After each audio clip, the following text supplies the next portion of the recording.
You ask Tiger to solve. This deals with linear equations with one unknown. The final result is k equals 23/8. Let's solve it step by step. Simplify the expression. Group like terms. Simplify the arithmetic. Group all constants on the right side of the equation. Add 23 to both sides. Simplify the arithmetic.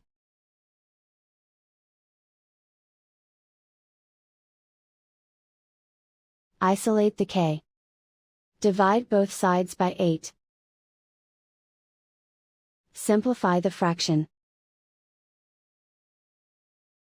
And so the final result is k equals 23/8.